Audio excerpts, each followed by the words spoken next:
Youtubeurs, youtubeuses, bienvenue donc sur ma chaîne. Vous êtes donc à Bettencourt-sur-Somme, je reçois aussi dans mon cabinet parisien. Vous avez la possibilité de me joindre au 07 70 01 32 65. Vous avez la possibilité de prendre rendez-vous avec moi physiquement, en tout cas à mes deux cabinets, via doctolib.fr. Vous voyez, c'est juste en dessous en fait ma petite, on va dire, entrée en matière, mon introduction. Vous avez la possibilité aussi, et ça je vous le conseille, de suivre mon site web, donc sophrologie-psy.com.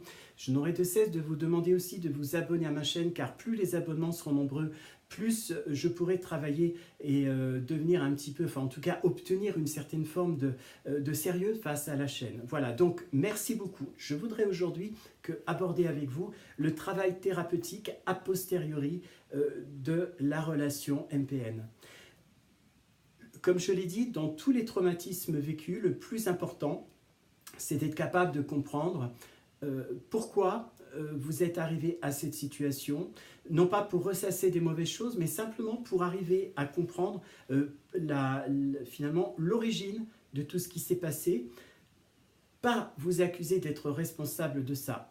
En thérapie, lorsque on sort de la manipulation, vous savez que je l'ai vécu moi-même à 2 reprises avant de devenir thérapeute, eh bien on a besoin de comprendre tout ce qui s'est passé et d'essayer de finalement structurer sa propre histoire, et la thérapie joue un rôle très important.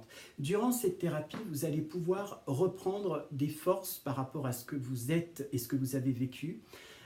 L'importance, je l'ai dit déjà dans une vidéo un petit peu plus avant, l'importance de trouver un thérapeute qui soit capable de comprendre la relation MPN et qui soit capable de comprendre aussi que les problématiques que vous allez exposer ne sont pas forcément simples. Je prends un exemple.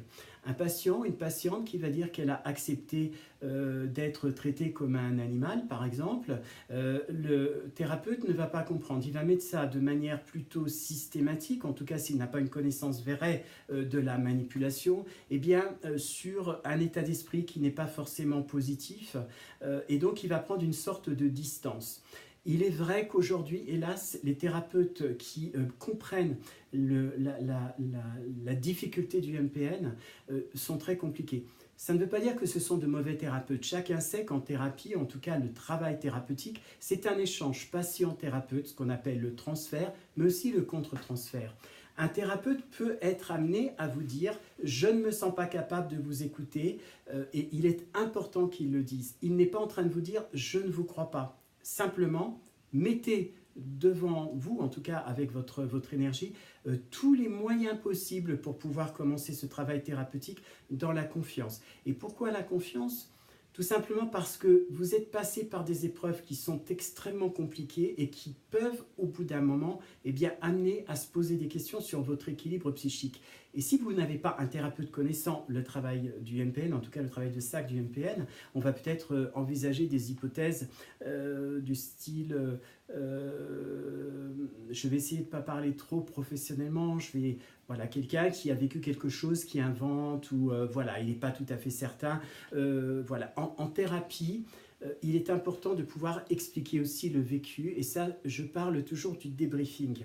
Il y a quelques années, lorsque j'ai travaillé sur les victimes donc, de violences sexuelles par ascendance, donc des incestes dans les familles avec viol, en groupe ou pas, eh bien, le plus difficile, c'était que les patients doivent être crus. Et ça, c'est quelque chose qui apparaît aussi pour le MPN. Il est indispensable que les victimes soient crues dans leur vécu a posteriori et surtout dans la thérapie. Parce que si on ne les croit pas, en fait, c'est comme si on niait une fois de plus leur histoire. Mais parfois, dans ces thérapies, on entend des choses qui peuvent être compliquées pour le thérapeute. Ça ne veut pas dire non plus que tous les thérapeutes sont comme ça, c'est pas vrai. Certains thérapeutes ont une connaissance plutôt approfondie, déjà peut-être aussi par rapport à leur propre parcours, mais aussi parce que cette pandémie, on va dire, de MPN, eh bien, apporte un certain nombre de problématiques qu'on commence seulement à entrevoir et à comprendre. Ne pensez pas non plus qu'un thérapeute va vous juger ou va vous prendre pour un fou ou pour une folle. C'est absolument pas le cas. Ou alors, c'est un mauvais thérapeute, parce qu'il y en a aussi des mauvais thérapeutes. Donc, faites bien attention à l'importance de parler de ce qui vous est arrivé dans la confiance et de bien comprendre que ce travail thérapeutique, c'est vraiment le débriefing, c'est-à-dire vous allez pouvoir vous soulager de tout ce que vous avez vécu, mais surtout trouver les raisons et enfin comprendre aussi par quel biais vous allez pouvoir passer. Dans ma carrière, j'ai rencontré parfois des gens qui s'imaginent que la thérapie va durer 25 ans. C'est absolument faux. Ma méthode de travail, par exemple, vise à rendre le plus rapidement possible le patient indépendant de la thérapie, c'est-à-dire lui avoir permis durant tout le travail de s'en sortir et d'avoir finalement des mécanismes, d'avoir mis en place des mécanismes qui vont lui permettre de pouvoir sortir de cette thérapie au plus vite pour qu'enfin il reprenne son existence. Voilà, merci pour m'avoir écouté, à très très bientôt, ciao ciao, merci.